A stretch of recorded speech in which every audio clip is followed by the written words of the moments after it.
I am Rachel Humphrey with DEI Advisors, a nonprofit organization dedicated to empowering personal success in the hospitality industry. And I am delighted to be joined today on the show by Jacqui Gifford, the editor-in-chief for Travel and Leisure. Jacqui, welcome to the show. Thank you so much for having me. I am really excited to dive into your perspective on a lot of your journey and also the insights that you've learned along the way. And I want to jump right in and start with your journey to leadership. One of the things that I really love in the hospitality industry is that people can carve their own path, and no two are the same in any way. So tell me a little bit about your background, how you came up and how you got to where you are today. And if there's any pivotal moments that you think really impacted that trajectory. Oh my God. Okay. This is a big question. First of all, I like to tell people that I'm a big reader. So the reason I got into journalism is just, I from a young age, I've loved books. I've loved writing, and I am also a big traveler. So I was born in Japan. I lived in Saudi Arabia. I lived in the Philadelphia area, not quite as glamorous as Japan, but because my parents' work, we traveled quite extensively. And when I graduated from college, somehow through a little bit of luck, but also just hard work, in all honesty, I was able to get a job in publishing that combined, my love for reading. And then eventually I made my way from Vanity Fair and other publications to Travel and Leisure. And it sort of fits my background, my strengths, my interests perfectly. And it is a dream job. Travel and Leisure is America's largest travel brand, the globe's largest travel brand. And I love telling stories about the world. You asked a really pertinent question about, I'd say, path to leadership challenges. In all honesty, the pandemic was the hardest thing I've ever had to do and work through as a leader. I had only been editor-in-chief for about a little over a year when COVID hit New York. I had to coordinate moving everybody to work from home here. I had to come up with a strategy as to how we were going to get people eventually out into the field to report and write and photograph things safely. And I'd had to figure out a way to get our readers to stay engaged. So it just felt like the world was so fragile, so challenged at that moment. And I just had to get in and do the work. And here I am, and Travel and Leisure is doing incredibly well. I've been in the role for a little bit over 5 years. So I would say, yes, that was my greatest challenge by far. That's incredible. And, the hospitality industry hit so dramatically by COVID, and hearing the resilience and the adaptability and so many incredible characteristics of leaders across the industry. You don't think about when you have a travel publication and travel is shut down, the tremendous impact there. So I appreciate your sharing that. One of the things that is also, to me, very unique but incredibly special about the hospitality industry is the ability to work internationally, to come to or go to different countries for your career progression. You have experienced that in the upbringing side, but how has that international experience for you helped your leadership? Do you have advice for people who might be considering an international opportunity? I think the best thing, first of all, when you live abroad, there are some people, I think it's just not, I have family members who have stayed, I'm from Philadelphia, who've never left Philadelphia. And it's not for everybody. But I think that for people who are very, I don't want to say curious, but they're just open sometimes to trying new things. Or it could be a life stage that you're at where you're like, I'm ready for change. I know myself, I'll use myself as an example. When I was younger, and I loved being, going to elementary school and middle school for a little bit in Philadelphia. And then all of a sudden I was like, my dad said, we're moving to Japan. And I said, okay, I'm totally ready for this. I just felt like I was ready to see new things. I had sort of outgrown the environment I was in. I wanted to make new friends. And I think for anybody who's looking to build a career in hospitality, I think that's one question I would ask yourself. Are you ready for a challenge? And that it is challenging to move to a new destination.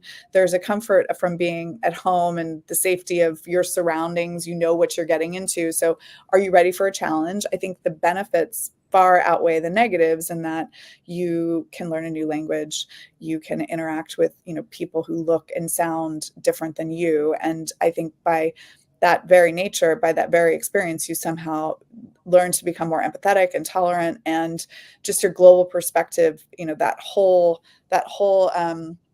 sense of meeting new people in other cultures really informs you as a human being and informs your perspective. So I loved living in new places. And then from a career perspective, I travel all the time for work. And I think that every business trip I take, every personal trip I take, I'm always just looking to meet new people, hear their perspectives. And whether that's on a business trip or if you were actually having to move to a destination, it's that it just builds tolerance and I think understanding for how beautiful this world really is. Yeah.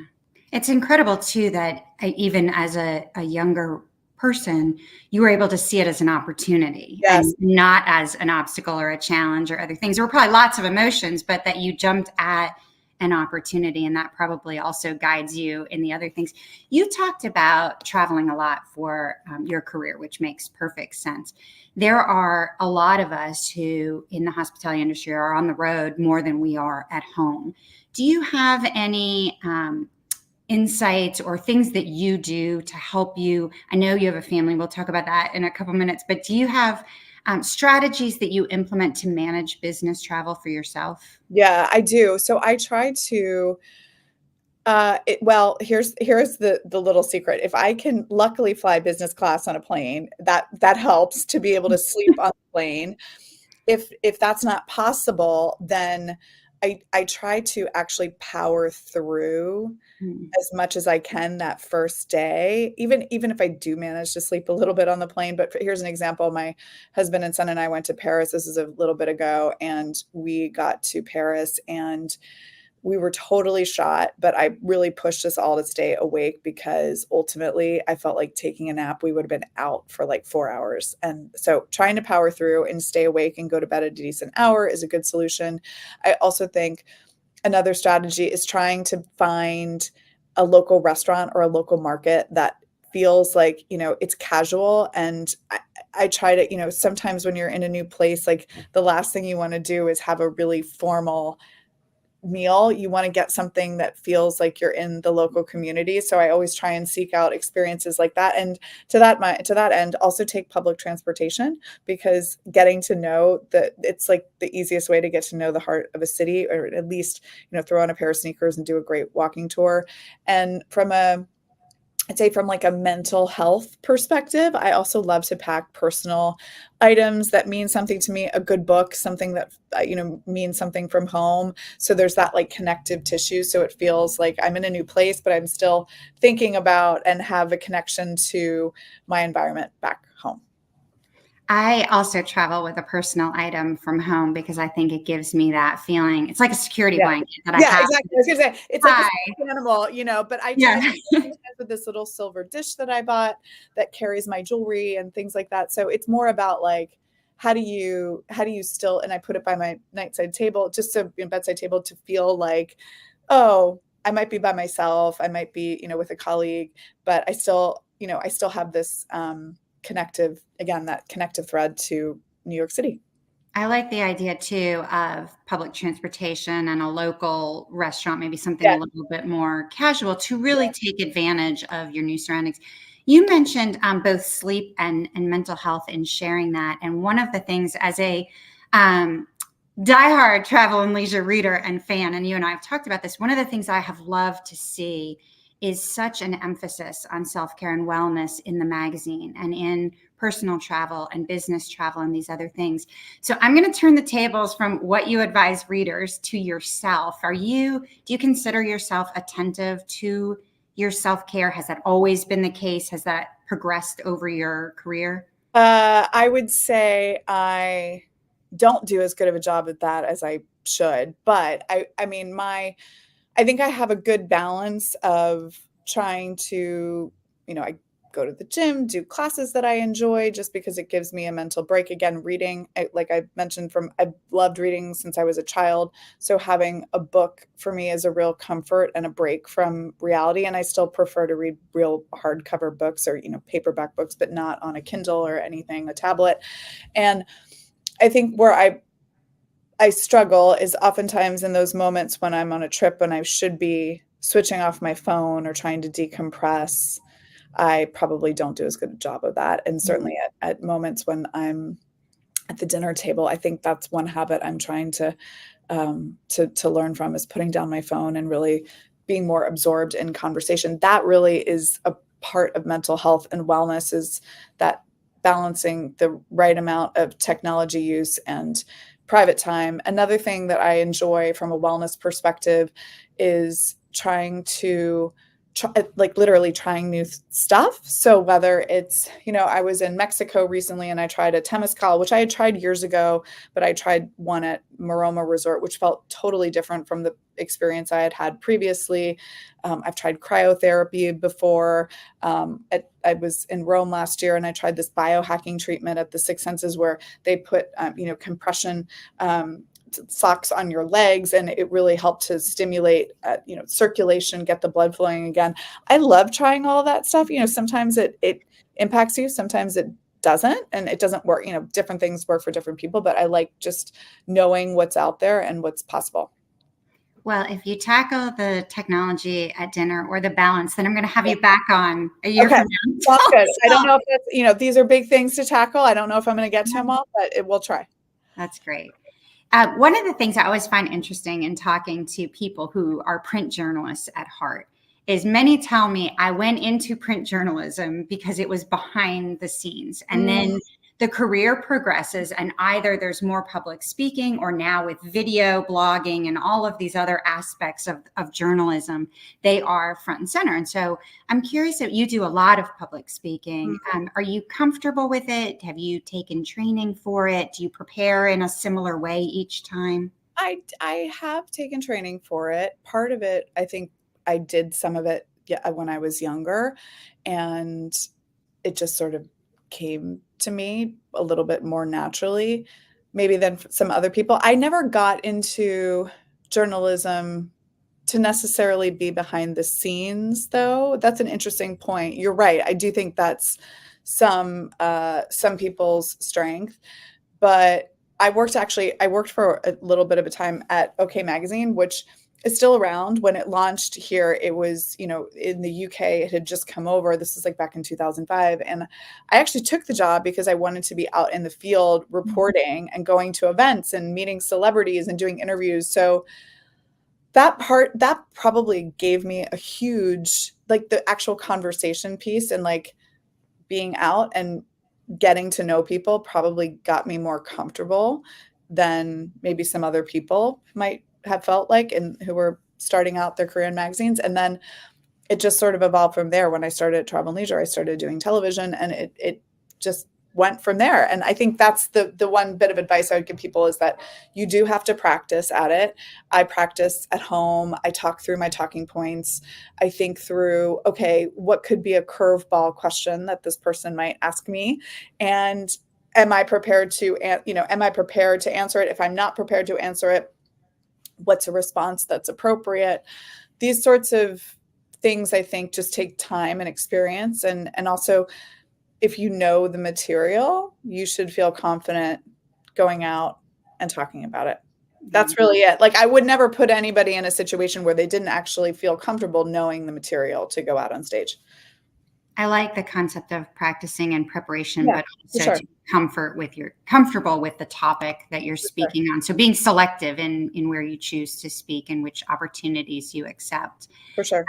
As each of us progresses, sometimes from one career to the next, sometimes from one role to the next, even at the same company, we become acutely aware that there might be a skill that we're going to need to be successful that we don't have, and we have to set out to develop it. Have you encountered along the way either a group of skills or a subject matter that you're like, you know what, to really be successful, I'm going to have to be curious and learn how to do this? I think one of the more, certainly in leadership, one of the more underrated, underappreciated things is just the fundamentals of good old math. That sounds crazy, but we all have calculators on our phone, but understanding a spreadsheet and where the money's coming in, where the money is going out. If you're running a small business, if you're running a restaurant and a bar, and you're looking at again, holistically, I'm in media, but that's something that I've learned over the years. And again, I felt comfortable doing it before. And I think that skill is and sticking to a budget, all of these things are sort of general life skills that I think people might struggle with at times, but in business, they're crucial. And I think that they might be underappreciated in a variety of ways. And it's sort of like a fundamental understanding of how the math works, how the business gets done. I like how the math works versus doing the math, because you're right, calculators on phones and other things make the actual math much easier. Yeah, I'm not sitting here like, ooh, long division, but more the idea that, you know, you're running a business or a brand or a hospitality group, and everybody who's involved in it should feel like they have a stake in the game and understand why things are working or not working, as the case may be. So not saying to our kids, don't worry about math, you'll never use that. No, I think that's a crazy thing to say, because it's sort of, I mean, it's not, again, like I took calculus and I'm not using that in my day-to-day life, but it taught me a lot of other things, that problem solving skills that I think are applicable in other areas. And I like the idea of developing life skills at the same time that you're developing career skills.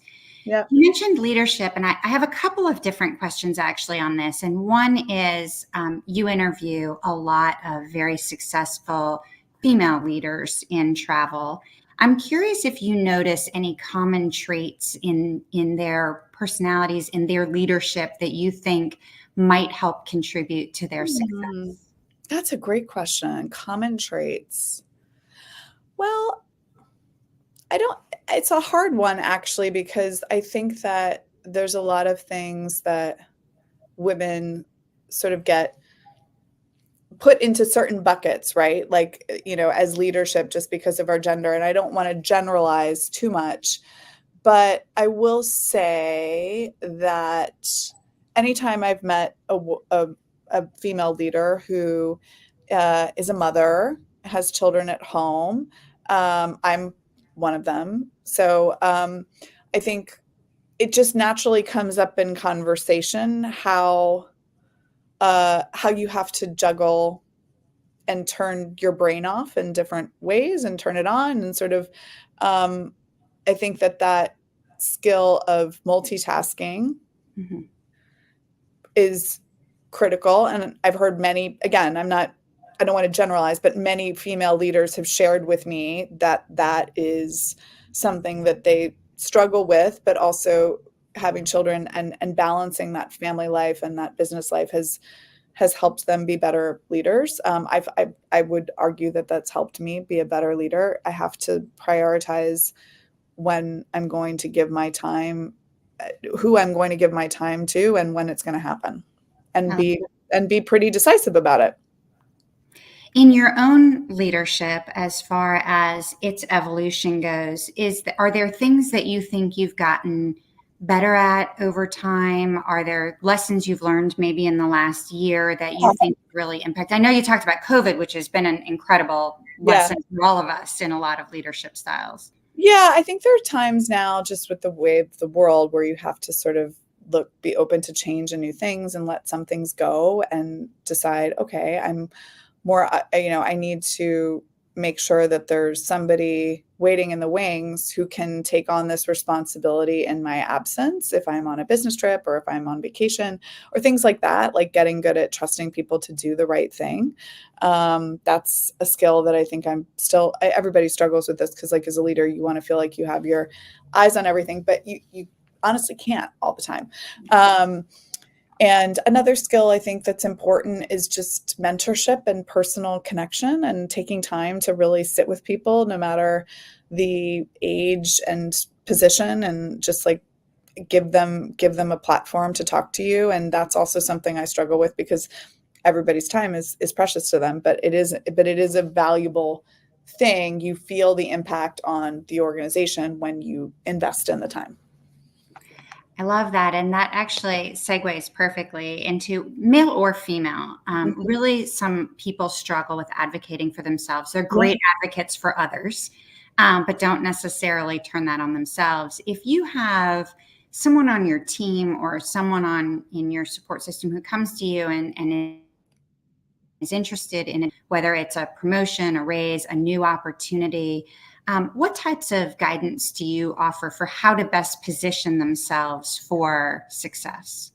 That's a good question. I think this is just true in general of workplace dynamics. So, I don't want to speak to anything specific here in that it's just that I think that there's always the chance that, when you want to advocate for yourself. And I think you just need to be really clear about what all your accomplishments are. That's what I do all the time. And in the sense that I know what the North Star is. I know what my goals are, and I make sure that I hold to those goals and think to myself, am I meeting those goals? Am I exceeding those goals? Am I falling short of those goals? And just in that moment, whenever people are thinking about their career and where they are, I think knowing that you're clear on what the mandate is, what you should actually be doing in your position, but also, again, thinking critically about yourself and how you're actually living up to those things.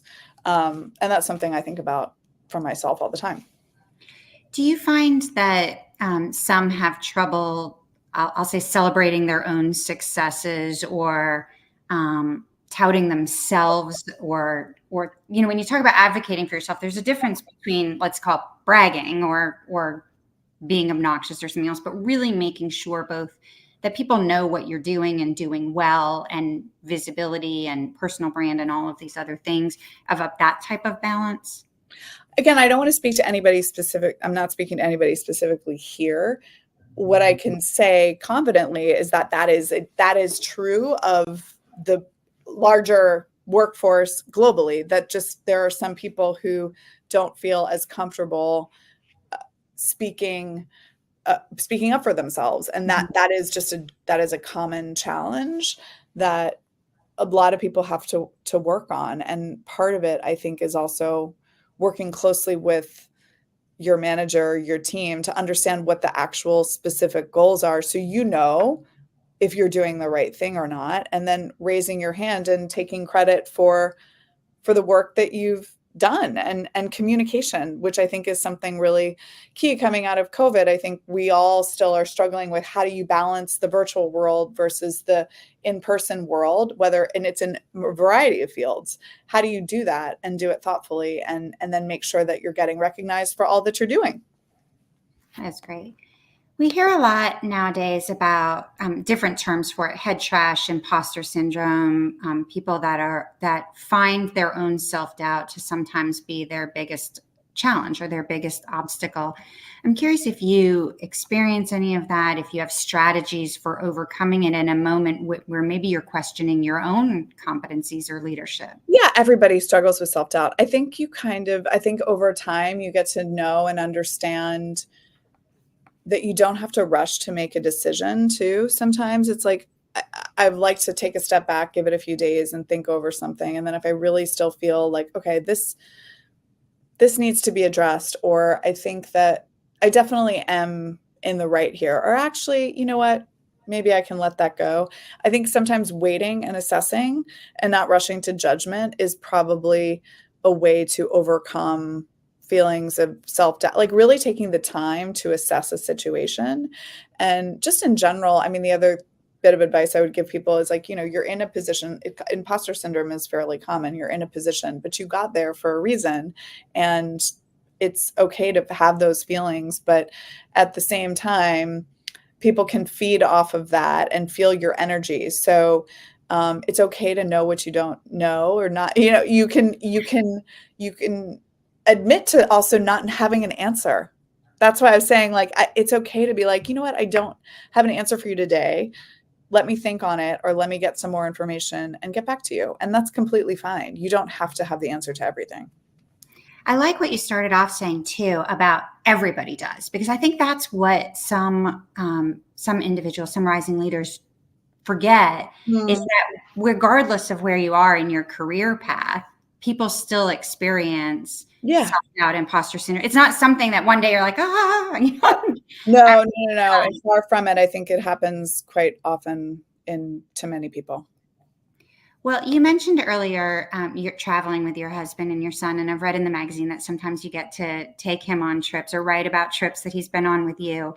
How has it been for you as a working mom? You said you come in contact with a lot of other working moms as well, really figuring out how to navigate the right, I always say I don't like the balance phrase, but the right harmony between your career and being a mom. And how has that impacted maybe how you spend your days or your time? I mean, I think that the hardest part is making sure that you have some precious, like, I don't say precious, that's a little strange of a word, but something that's sacred to your family, whether it's like a dinner hour or, I take my son every day to school, and that's great. Like, it's a moment in time that we have together, and I then take the subway down to the office or, go on a trip or what have you. But we pretty regularly have that routine. I know what he's doing in school. I feel connected to many aspects of his life.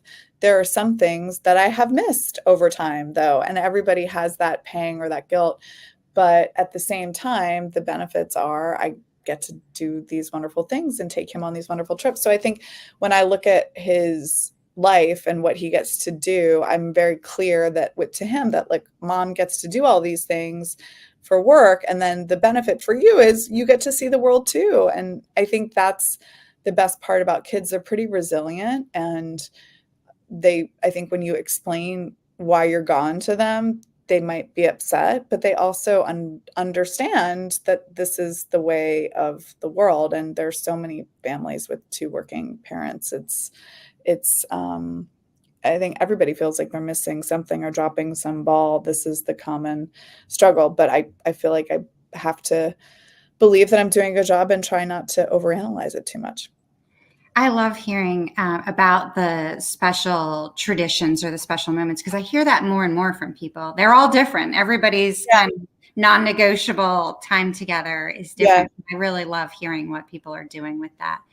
Well, Jacqui, we are going to run short on time. I want to wrap up with a couple of things. One of my favorite questions to ask and be asked is always our advice to our younger selves. I do believe that we are all works in progress, but reflection is a part of that. So as you sit here today, what do you tell 21-year-old Jacqui, either something you wish you knew then or about how things end up for you today? Oh my God, that's tough. I think I would tell her that there would be way more challenges than there are a lot of challenges to come, and they just might not be what you would have expected. And to my earlier point, you don't necessarily have the answer every time, and you just have to trust your gut. I love that. Yeah. I always love to share with our audience why I have asked somebody to join us. I have just recently met you over the phone through an introduction of a mutual acquaintance, and I was immediately impacted by, as busy as you are with all of the things you have going on. When I reached out, you were like, absolutely, let's get on a call. Let's talk about what's happening with women in the travel and hospitality industries. And it really reminded me how connected we all are in these type of shared goals. But I'm curious, from your vantage point, what are you seeing in the travel sector, in the hospitality sector, as far as the drive toward greater diversity at the leadership level? I think that some companies have made some strides. There's no question. Is there more to be done? Sure. I mean, it is a global challenge across many industries. I think one thing that I've noticed in particular with hospitality is that we're trying to make sure that the diversity of the audience is also reflected in advertising, in editorial, and marketing. And the visuals of what travel is today are so key and important. So I would say that's been a big step forward.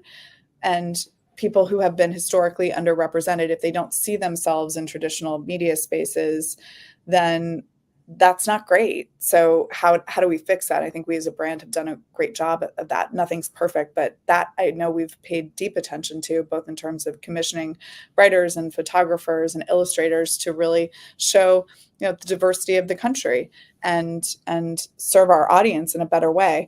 But I always think there's more work that can be done. I love the intentionality behind it too, of just saying, we know that this is important. And so we're going to really set out to do it. That's a great example of leadership. Well, as we wind down, keeping in mind the motto of DEI advisors to empower personal success, I'm wondering if you have one final piece of advice you'd like to offer for our audience. I would offer the advice that the best way to walk into a meeting, into a situation, is to be any situation that's new, is to be prepared. And I said this earlier, if you know your stuff and you feel confident in the material, you will do just fine. Well, that's an incredible way to wrap up. Jacqui, I'm very appreciative for your time today, for your insights, for sharing with us, for saying yes when I asked. To our audience, I also thank you for tuning in. We know you have a lot of ways to spend your time. If you enjoyed today's time with Jacqui, we hope you'll visit DEIadvisors.org to hear from nearly 200 other industry leaders who have shared their paths to leadership and the lessons they've learned along the way. But Jacqui, thank you so much. We really appreciate it and grateful for your leadership in the industry. Thank you so much. Thanks.